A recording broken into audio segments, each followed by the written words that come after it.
Hello बच्चों, कैसे हो तुम लोग? सब ठीक हो गए? चलो, पिछले लेक्चर में हम लोग टाइप्स ऑफ फोर्सेस तक पढ़ लिए थे। कुछ और टॉपिक फोर्सेस के बारे में बचा हुआ है, वो समझ लेते हैं। उसके बाद हम लोग न्यूटन्स का फर्स्ट लॉ शुरू करेंगे। ठीक है, चलो। तो जो टॉपिक है वो है FBD। इसका मतलब फ्री बॉडी डायग्राम। अब देखो, जब क्वेश्चन सॉल्व करेंगे तो क्वेश्चन सॉल्व करने का एक तरीका ये सिखाता है, फ्री बॉडी डायग्राम। जैसे मान लो कोई बहुत बड़ा ऑब्जेक्ट है, जैसे कार हो गया। ठीक है, अब कार तो मान लो सबको तो बनाने नहीं आता होगा, मैं ही देखो नहीं बना पा रहा हूँ। ठीक है, मान लो ये एक कार है, रोड पर खड़ी है। ठीक है, इसके देखो टायर रोड के कांटेक्ट में है, सरफेस के कांटेक्ट में है, तो इस टायर पर इस सरफेस की वजह से एक नॉर्मल फोर्स ऊपर की ओर लग रहा होगा। क्लियर है? इस कार का mg नीचे लग रहा होगा। लेकिन दिक्कत क्या आ रही है कि सब लोग ये कार बना नहीं सकते। ठीक है, अब मान लो कुछ लोग कार बना ले, कुछ नहीं। मान लो मंकी बनाना हो, बंदर। अब बंदर हम कैसे बनाएंगे? हमको तो आता ही नहीं है बंदर बनाने। तो अब बंदर पर को लेकर अगर कोई क्वेश्चन आ गया तो उसको कैसे सॉल्व करेंगे? तो इन्हीं सारी प्रॉब्लम्स को इरेडिकेट करने के लिए, हटाने के लिए हम क्या करते हैं, एक अजम्पशन लेते हैं। क्या एजम्पशन लेते हैं? कि हम कितना भी बड़ा ऑब्जेक्ट हो या कितना भी छोटा ऑब्जेक्ट हो या कोई ऑब्जेक्ट हो, उन सबको जब लेकर हम क्वेश्चन को सॉल्व करेंगे तो कैसा लेंगे? एक पॉइंट मास ऑब्जेक्ट मान लेंगे। जैसे मान लो कार है, तो अब कार को अगर एक पॉइंट मास ऑब्जेक्ट मान लें और पॉइंट मास ऑब्जेक्ट मान के इसको सॉल्व करें तो कितना ईजी हो जाएगा। इस पे दो नॉर्मल ऊपर लग रहा था, दो टायर की वजह से, और एक कार के मास की वजह से एक mg नीचे लग रहा था। बताओ, अब यहाँ पर ये डॉट बनाने में किसी को दिक्कत होगी नहीं, तो हम ये एजम्पशन मान के चलते हैं। एक्चुअली में होता नहीं, ये एक एजम्पशन है और इसको हम थ्रू आउट, अब जब तक फिजिक्स पढ़ रहे हैं तब तक ये ऐसा एजम्पशन मानकर चलते रहेंगे और क्वेश्चन को सॉल्व करेंगे। मान लो बंदर बनाना था, बंदर पे फोर्सेस दिखाने, तो बंदर बनाने की कोई ज़रूरत नहीं है, उसको पॉइंट मास ऑब्जेक्ट मान लेंगे, उस पर जितने भी फोर्सेज लग रहे होंगे, जिस भी डायरेक्शन में लग रहे होंगे, फोर्सेज दिखा देंगे। क्लियर है? तो फ्री बॉडी डायग्राम के थ्रू अगर क्वेश्चन सॉल्व करते हैं हम लोग तो क्या करते हैं, कोई भी ऑब्जेक्ट हो तो हम उसको पॉइंट मास ऑब्जेक्ट मानकर क्वेश्चन को सॉल्व करने की कोशिश करते हैं। क्लियर है? तो पहला पॉइंट हो गया पॉइंट मास ऑब्जेक्ट। क्लियर है? दूसरा point all forces on object to be shown. अब मान लो अगर मैं एक पॉइंट मास ऑब्जेक्ट बना रहा हूँ, ठीक है, जैसे मान लो ये एक ब्लॉक है, ये सरफेस पे रखा हुआ है, तो इस सरफेस की वजह से इस पर एक नॉर्मल फोर्स ऊपर की ओर लग रहा होगा, इस ऑब्जेक्ट का अपना mg खुद का नीचे की ओर लग रहा होगा। क्लियर है? और कौन सा फोर्स लग रहा है? फिलहाल कोई फोर्स नहीं लग रहा। ठीक है, तो अब क्या करते हैं, जब पॉइंट मास ऑब्जेक्ट बनाते हैं तो उस ऑब्जेक्ट पर जो जो फोर्सेज लग रहे होंगे वो हम उस पर शो करते हैं। जैसे ये ब्लॉक m मास का था तो इस पर एक नॉर्मल n ऊपर लग रहा है और एक mg नीचे लग रहा है। क्लियर है? ये ऑब्जेक्ट किस पर कितना फोर्स लगाता है ये हम शो नहीं करेंगे। हम क्या शो करते हैं कि इस ऑब्जेक्ट पर जितने फोर्सेज लग रहे हैं उनको। क्लियर है? बहुत इंपॉर्टेंट पॉइंट है, इसको याद रखना। हम उन्हीं फोर्सेस को शो करेंगे जो इस ऑब्जेक्ट पर लग रहे होंगे, उन फोर्सेस को नहीं शो करेंगे जो ये ऑब्जेक्ट किसी और पर लगा रहा होगा। क्लियर है? जैसे ये सरफेस है, ये सरफेस इस पर नॉर्मल लगा रहा है तो ये ऑब्जेक्ट भी इस सरफेस पर एक नॉर्मल फोर्स डाउनवर्ड लगा रहा होगा। उस नॉर्मल को इस ऑब्जेक्ट का FBD बनाते वक्त हम लोग शो नहीं करेंगे। क्लियर है? जब सरफेस का FBD बनाएंगे तब हम शो करेंगे कि उस पर कौन कौन से फोर्सेज लग रहे हैं। तो समझ में आया दूसरा पॉइंट? दूसरा पॉइंट सिंपल सा ये कहता है कि FBD बनाते वक्त हमेशा उन फोर्सेस को शो करेंगे जो उस ऑब्जेक्ट पे लग रहा होगा, ना कि उन फोर्सेस को जो वो ऑब्जेक्ट किसी और पर लगा रहा होगा। क्लियर है? आगे बढ़े, चलो।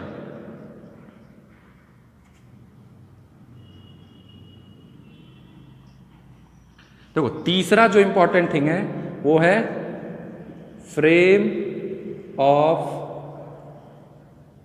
रेफरेंस। फ्रेम ऑफ रेफरेंस की बात फर्स्ट चैप्टर में की गई होगी, मुझे लगता है आपको क्लियर होगा, फिर भी मैं एक बार बता देता हूं। देखो, जरूरी नहीं कि मैं जिस एंगल से चीजों को देख रहा हूं आप भी उसी एंगल से चीजों को देखें। जैसा मुझे चीजें दिख रही हैं वैसी चीजें आपको भी दिखे। सिंपल सा एग्जांपल देख लो, ये मार्कर है। क्लियर है? अब देखो, मैं मार्कर को पुश कर रहा हूं तो मेरे हिसाब से ये मार्कर लेफ्ट डायरेक्शन में जा रहा है, पर अगर आपके हिसाब से देखा जाए तो ये मार्कर राइट डायरेक्शन में जा रहा है। तो पॉइंट ऑफ व्यू चेंज हो गया। ऐसा क्यों चेंज हुआ कि मैं किसी और तरीके से इसको देख रहा हूं, आप किसी और फ्रेम में इसको देख रहे हैं। क्लियर है? तो अब जैसे जब क्वेश्चन आएगा तो उसमें हमें फ्रेम को स्पेसिफाई करना बहुत ज़रूरी हो जाता है। किसी फ्रेम में हमें लगेगा कि वो ऑब्जेक्ट मोशन में है और आपको लगेगा कि वो ऑब्जेक्ट रेस्ट में है। जैसे एक बस ड्राइवर है, वो बस को चला रहा है, उसने बस की स्टीयरिंग को पकड़ा हुआ है। अब उस बस ड्राइवर के हिसाब से वो स्टीयरिंग रेस्ट पोजीशन में है, रेस्ट स्टेट में है, लेकिन मैं जो बस के बाहर खड़ा हूं, बस को चलते हुए देख रहा हूं, मेरे हिसाब से उस बस ड्राइवर का और उस स्टीयरिंग का स्टेट मोशन है। क्लियर हो रहा है? क्यों ऐसा हो रहा है? क्योंकि मैं एक दूसरे फ्रेम ऑफ रेफरेंस से देख रहा हूं और बस ड्राइवर दूसरे फ्रेम ऑफ रेफरेंस से देख रहा है। मैं ग्राउंड पे खड़ा होकर देख रहा हूं और बस ड्राइवर बस का खुद हिस्सा है, वो बस में बैठकर देख रहा है, जो कि एक एक्सेलरेटेड फ्रेम ऑफ रेफरेंस है। तो अगर फ्रेम ऑफ रेफरेंस चेंज हो जाता है तो फिर हमारा व्यू उस ऑब्जेक्ट को लेकर भी चेंज हो जाता है। ज़रूरी नहीं कि मैं जो चीज़ें उस ऑब्जेक्ट पे देख रहा हूँ वो आपको भी वैसे ही दिखे। क्लियर? तो फ्रेम ऑफ रेफरेंस जानना बहुत ज़रूरी है और मेनली आगे जितने भी क्वेश्चंस आएंगे हम सारे उसको ग्राउंड फ्रेम ऑफ रेफरेंस में लेकर सॉल्व करेंगे। और ग्राउंड फ्रेम ऑफ रेफरेंस को इनर्शियल फ्रेम ऑफ रेफरेंस भी कहा जाता है। कुछ क्वेश्चंस आएंगे जिसमें हम ग्राउंड फ्रेम ऑफ रेफरेंस में लेकर नहीं बल्कि एक्सेलरेटेड या किसी और फ्रेम ऑफ रेफरेंस में जाकर देखेंगे, क्योंकि वहाँ ईजिली सॉल्व होगा और जब वो आएगा तो मैं तुम्हें समझाऊंगा कि कैसे सॉल्व करना है। क्लियर है? तो अभी फ्रेम ऑफ रेफरेंस का ओवरव्यू क्लियर होना चाहिए। इसकी बात फर्स्ट चैप्टर में की गई है। क्लियर? आगे बढ़ें, चलो।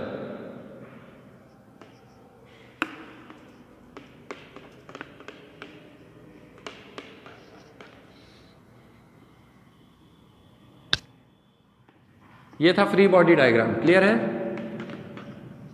चलो आगे बढ़ते हैं। अब हम लोग बात करेंगे एनएलएम की, न्यूटन के first law of motion. Newton's first law of motion. अब हम लोग इसकी बात करेंगे। देखो न्यूटन का फर्स्ट लॉ क्या कहता है। न्यूटन का फर्स्ट लॉ देखो, अभी सिंपल लैंग्वेज में समझो, फिर डेफिनेशन के थ्रू समझाऊंगा।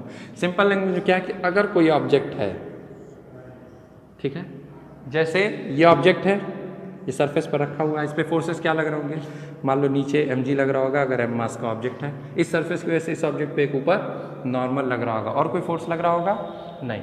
ठीक है, अब देखो न्यूटन का फर्स्ट लॉ यही कहता है कि अगर किसी ऑब्जेक्ट पे एफ नेट, क्या एफ नेट 0 हो, अगर किसी ऑब्जेक्ट पे एफ नेट 0 हो तो क्या होगा? तो ए नेट 0 होगा। क्लियर है? अगर किसी ऑब्जेक्ट पे एफ नेट 0 हो तो क्या होगा? ए नेट 0 होगा। कैसे ए नेट 0 होगा? क्योंकि F is equal to M A होता है, F is equal to M A होता है। ये हम लोग न्यूटन के सेकेंड लॉ में पढ़ेंगे। F is equal to M A होता है। मास किसी का 0 नहीं हो सकता, तो अगर एफ 0 होगा तो जाहिर सी बात है कि एक्सेलरेशन 0 होगा। ठीक है, तो अगर किसी बॉडी पर, न्यूटन के फर्स्ट लॉ क्या कहता है कि अगर किसी बॉडी पर एफ नेट 0 है तो उस बॉडी का ए नेट 0 होगा, मतलब नेट एक्सेलरेशन 0 होगा। और अगर नेट एक्सेलरेशन 0 होगा तो इसका मतलब बॉडी जिस स्टेट में है उसके स्टेट में कोई चेंज नहीं आएगा।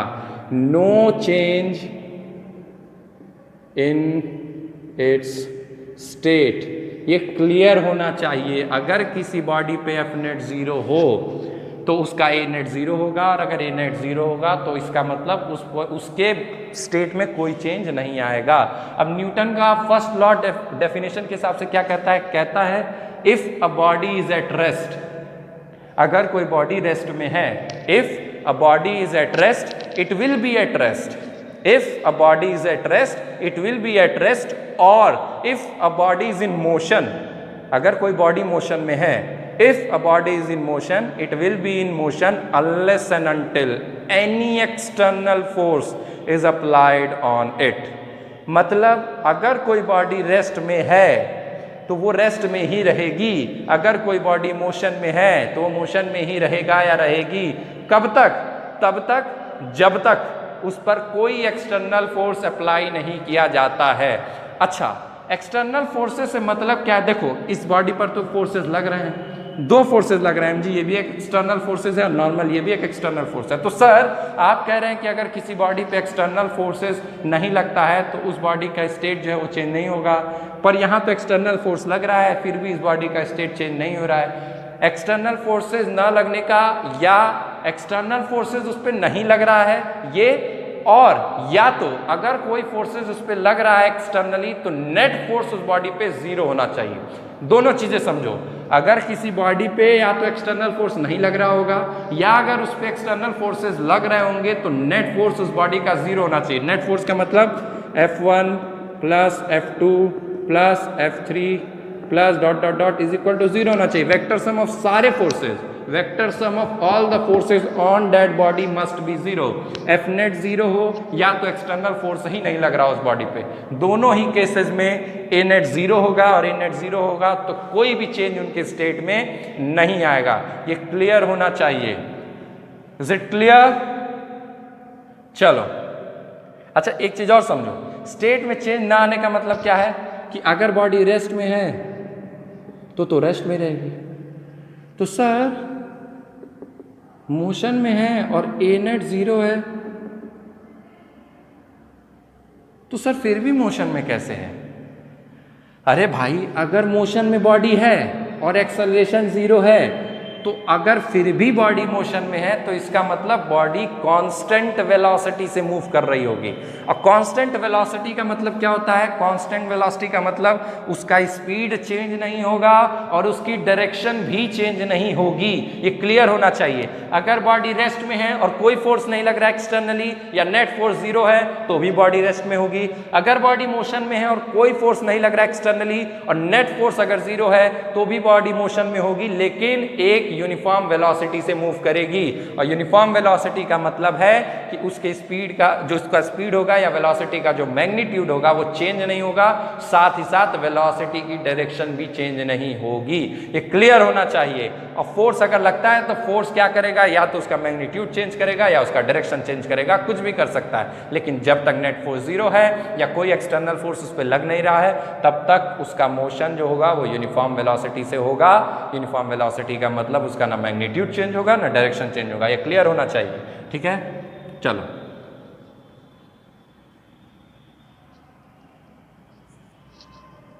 अच्छा देखो, इसमें एक दो बातें और हैं जो छूट गई, उनको भी क्लियर कर देता हूं। जैसे इनर्शिया एक टर्म आता है, ठीक है, इसको लॉ ऑफ इनर्शिया भी कहते हैं। न्यूटन्स के फर्स्ट लॉ को लॉ ऑफ इनर्शिया भी कहते हैं। क्यों कहते हैं वो समझ लो। इनर्शिया क्या है? इनर्शिया किसी भी ऑब्जेक्ट या बॉडी की टेंडेंसी होती है ताकि वो उसके स्टेट में आने वाले चेंज को रेजिस्ट कर सके। समझ में आया? इनर्शिया किसी भी बॉडी की वो टेंडेंसी होती है जिससे वो अपने स्टेट में आने वाले चेंज को रेजिस्ट करता है। जैसे सिंपल सा एग्जांपल लो, मान लो मैं बस में बैठा हुआ हूँ, ठीक है। जब मैं बैठता हूँ तो मेरा जो लोअर पोर्शन है वो बस के कांटेक्ट में होता है। क्लियर है? इमेजिन करो, जब मैं बैठा हुआ हूँ बस के सीट पर तो मेरा जो बॉडी का लोअर पोर्शन है वो बस के कांटेक्ट में है। और मान लो पहले बस रुकी हुई थी, ठीक है, फिर जब बस ड्राइवर बस को ऑन करता है और बस मूव करती है तो अचानक हमारा जो अपर पोर्शन है बॉडी का वो पीछे की ओर जाता है। ऐसा क्यों होता है?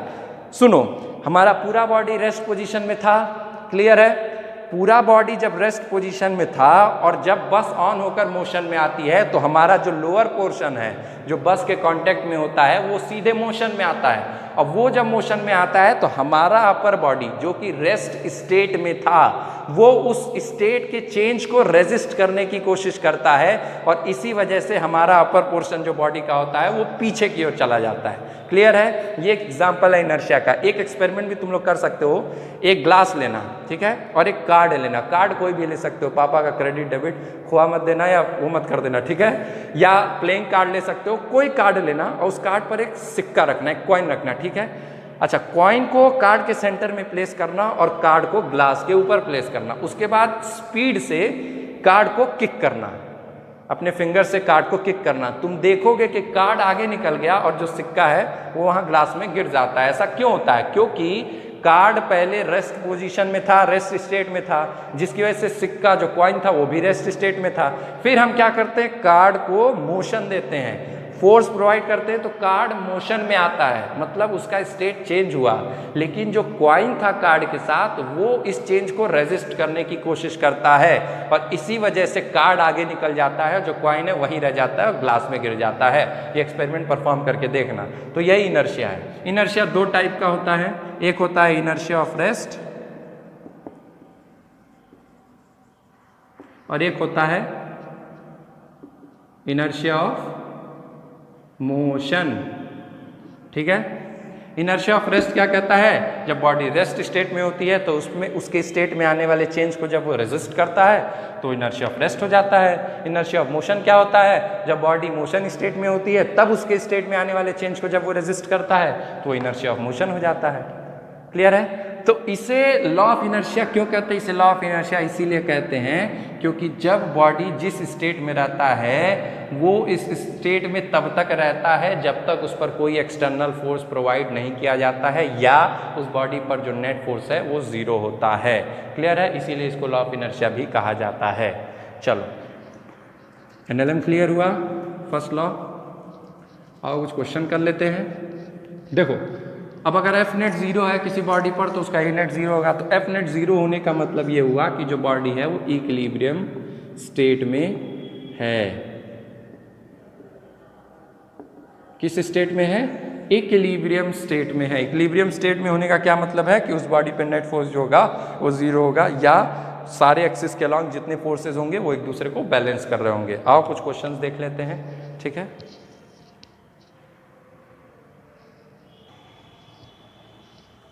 देखो, और देखो पहला क्वेश्चन क्या है कि इस तरह से एक बॉडी है, ये हो गया 2 kg और ये क्या हो गया 3 kg। दिख रहा है? ये 2 kg का एक ब्लॉक है, ये 3 kg का एक ब्लॉक है, दोनों स्ट्रिंग से लटके हुए हैं। ठीक है, अब क्वेश्चन में कह रहा है कि ये इक्विलिब्रियम में है, तो इक्विलिब्रियम में है तो बताइए कि टेंशन क्या होगा दोनों स्ट्रिंग में। चलो देख लेते हैं। अब देखो, पहले हम 3 kg ब्लॉक का FBD बनाने की कोशिश करते हैं। देखो, मैंने पॉइंट मास माना 3 kg को। अब इस पे कौन कौन से फोर्सेस लग रहे होंगे? सर, इस 3 kg ब्लॉक पे तो एक ग्रेविटेशनल पुल तो लग ही रहा होगा। बिल्कुल सही, लग रहा होगा। देखो, मैंने लगा भी दिया। अच्छा सर, चूंकि ये एक स्ट्रिंग से लगा हुआ है इसलिए स्ट्रिंग की वजह से इस पर एक टेंशन फोर्स भी लग रहा होगा। लेकिन सर, वो टेंशन फोर्स हमेशा अवे फ्रॉम द ऑब्जेक्ट होता है। बिल्कुल सही। तो देखो, मैंने एक टेंशन फोर्स भी लगा दिया जो कि अवे फ्रॉम द ऑब्जेक्ट है और इसको मान लेता हूँ T1। अच्छा, इसमें T1 होगा तो क्या इसमें भी T1 होगा? No sir. क्यों? क्योंकि सर दोनों स्ट्रिंग डिफरेंट है, तो अगर स्ट्रिंग डिफरेंट हो जाती है तो दोनों में टेंशन भी चेंज हो जाता है। Very good. चलो, तो इसका FBD बन गया। अब इस पे कोई और फोर्सेस लग रहे होंगी? No sir. तो ठीक है, अब चूंकि ये बॉडी इक्विलिब्रियम में है तो क्या इस पर लग रहे सारे फोर्सेस एक दूसरे को बैलेंस करेंगे? Yes sir. तो ठीक है, वर्टिकल डायरेक्शन में जितने फोर्सेस हैं उनको बैलेंस कर देते हैं और हॉरिजॉन्टल में अगर होंगे तो उनको बैलेंस कर देंगे। तो हॉरिजॉन्टल में यहाँ कोई फोर्स नहीं है, वर्टिकल में फोर्सेज हैं तो उनको बैलेंस कर देते हैं क्योंकि हमें नेट फोर्स जीरो करना है। तो नेट फोर्स जीरो होने का मतलब क्या हुआ? T1 is equal to 3 kg। हाँ, सॉरी 3 kg नहीं, 3g, यहाँ भी g कर लेना। ठीक है, 3g। तो यहाँ से हमें पहला टेंशन की वैल्यू आ गई, T1 is equal to 3g। ये टेंशन किसका है? ये इसका है। इस स्ट्रिंग्स को बड़ी टेंशन होती है। ठीक है, अब सर 2 kg का FBD बनाते हैं। बिल्कुल बनाते हैं। देखो, 2 kg का FBD। अब 2 kg पे कौन कौन से फोर्सेस लग रहे हैं? सर 2 kg पे तो ग्रेविटेशनल पुल लग ही रहा होगा। ठीक है, देखो ये हो गया 2g, एक ग्रेविटेशनल। अच्छा सर, ऊपर जो स्ट्रिंग है उसकी वजह से इस पे एक टेंशन फोर्स भी तो लग रहा होगा। और हाँ सर, उसकी डायरेक्शन ऊपर की ओर होगी। बिल्कुल सही।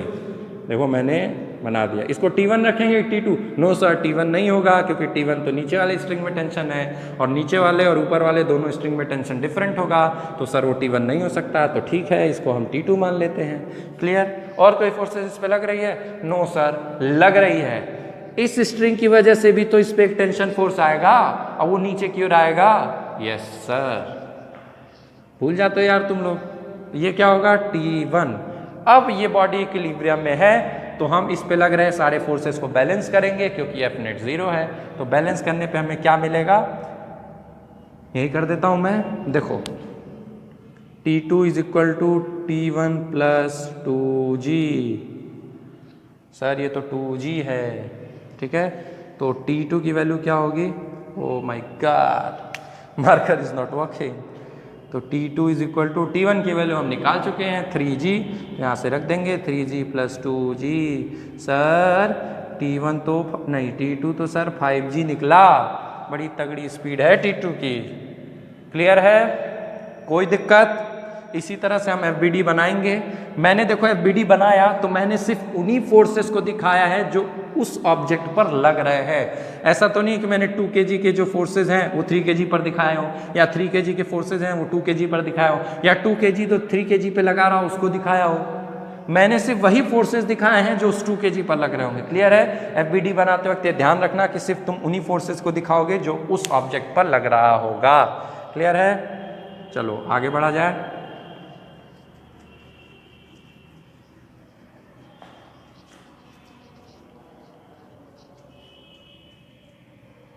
देखो अगला क्या है? अगला देखो कुछ इस तरह से क्वेश्चन है। ये 5 kg का ब्लॉक है, ठीक है, और ये ऐसे है। मान लो ये हो गया तुम्हारा 37 डिग्री। अब इसको सॉल्व करते हैं। अच्छा सर इसमें तो 2 स्ट्रिंग है। हाँ तो सर दोनों में जो टेंशन होगा वो भी तो डिफरेंट होगा। बिल्कुल होगा। ओके सर, चलो सॉल्व करो तुम लोग, वीडियो को पॉज करके सॉल्व करो। चलो अब मैं बताता हूँ। देखो 5 kg का पहले मैं FBD बनाता हूँ। यार ये मार्कर क्यों नहीं काम कर रहा है भाई? This marker is not working. या तो देखो मैं 5 kg ब्लॉक का FBD बना रहा हूँ। अब बताओ 5 kg ब्लॉक पे कौन कौन से फोर्सेस लग रहे हैं? सर पहला तो ग्रेविटेशनल पुल लग ही रहा होगा नीचे। ठीक है भाई, तुम कह दिए तो मैंने लगा दिया। 5 kg बार बार क्यों बना रहा हूँ मैं? देखो मैंने बना दिया 5G। क्लियर है? अच्छा आप कौन सा फोर्स लग रहा हो? सर एक टेंशन फोर्स इस स्ट्रिंग की वजह से आ रहा होगा। बिल्कुल आ रहा होगा। उसकी direction sir away from the object होता है। ठीक है, तो देखो ये हो गया T1 मान लेते हैं इसको। ठीक है, एक और टेंशन फोर्स इस स्ट्रिंग की वजह से आ रहा होगा, ये भी अवे फ्रॉम द ऑब्जेक्ट होता है। देखो T2 मान लिए। क्लियर है? अच्छा अब ये क्या दे रखा है? ये दे रखा है 37 डिग्री। अब ये बताओ ये 37 है तो ये कितना होगा? सर ये भी 37 होगा। ये भी 37 कैसे होगा? सर वर्टिकली ऑपोजिट एंगल से होगा। बिल्कुल सही, ये 37 हो गया। अब मैं क्या करूंगा, इस T2 जो टेंशन फोर्स है इसको मैं रिजॉल्व करूंगा इसके कंपोनेंट में, एक वर्टिकल डायरेक्शन में एक हॉरिजॉन्टल डायरेक्शन में। मैं सारे फोर्सेस को एक जितने हॉरिजॉन्टल डायरेक्शन के उनको हॉरिजॉन्टल डायरेक्शन में कर दूंगा, जितने वर्टिकल में हो सकते हैं उनको वर्टिकल में कर दूंगा। तो देखो इस T2 का मैं जब वर्टिकल कंपोनेंट लूंगा तो क्या आएगा? थीटा से लगा हुआ कंपोनेंट कॉस का होता है। क्लियर है? ट्रिग्नोमेट्री में पढ़ा है। चलो तो ये हो जाएगा हमारा इस डायरेक्शन में T2 cos 37 डिग्री। क्लियर है? चलो अब इस डायरेक्शन में देख लेते हैं हॉरिजॉन्टल में। सर इधर हो जाएगा T2 sin 37 डिग्री। क्लियर है? इधर हो गया T2 cos 37 डिग्री, इधर हो गया T2 sin 37 डिग्री। अब सर सारा फोर्स वर्टिकल में हो गया है, कुछ जितने थे हॉरिजॉन्टल में हो गए हैं। अब हम क्या करेंगे? अब सर चूंकि ये ब्लॉक इक्विलिब्रियम में है तो हम जितने वर्टिकल डायरेक्शन में है फोर्सेस उनको बैलेंस करेंगे।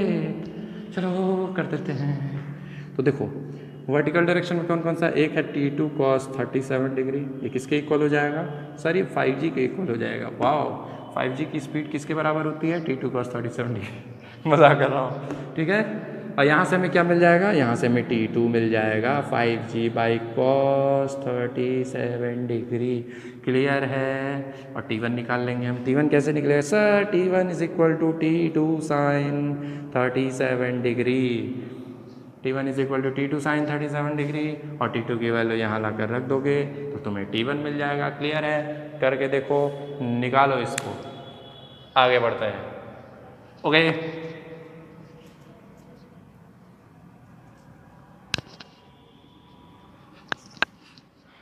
कोई दिक्कत? मुझे आवाज़ सुनाई दे रही है, कुछ बच्चे बातें कर रहे हैं, वीडियो पॉज करके कुछ और काम कर रहे हैं। पढ़ाई करें। चलो अब Newton's first law of motion पे ये कुछ क्वेश्चंस हैं, इनको तुम लोग ट्राई करना। ठीक है, सारे में जितने भी ऑब्जेक्ट्स हैं सब इक्विलिब्रियम में हैं, ठीक है। उन पे फोर्सेस, उनका एफबीडी बनाना, उन पे फोर्सेस दिखाना, जिसमें जो पूछा है वो करना। T1 T2 पूछा है तो T1 T2 निकालना, इसमें थीटा और टी में रिलेशन पूछा है तो निकालना, इसमें थीटा की वैल्यू और टी की वैल्यू पूछा है निकाल लेना, इसमें नॉर्मल यहाँ पर और नॉर्मल यहाँ पर लग रहा होगा उसकी वैल्यू पूछा है निकालना, इसमें यहाँ तीनों जगह जो नॉर्मल्स लग रहे हैं उनकी वैल्यू निकालना, ठीक है। तो ये था हमारा न्यूटन्स का first law of motion. Clear. अब अगले लेक्चर में हम लोग पढ़ेंगे, अगले लेक्चर में मैं इनका सोल्यूशन दूंगा, समझाऊंगा कैसे क्या हुआ, ट्राई ज़रूर करना, ठीक है। जिसका आ जाएगा बहुत अच्छा, जिसका नहीं आएगा परेशान होने की जरूरत नहीं, अगले लेक्चर में सब क्लियर कर दूंगा। और अगले लेक्चर में हम पढ़ेंगे अब न्यूटन्स का सेकंड लॉ ऑफ मोशन, ठीक है। तब तक के लिए खुश रहो, मस्त रहो, चलो बाय।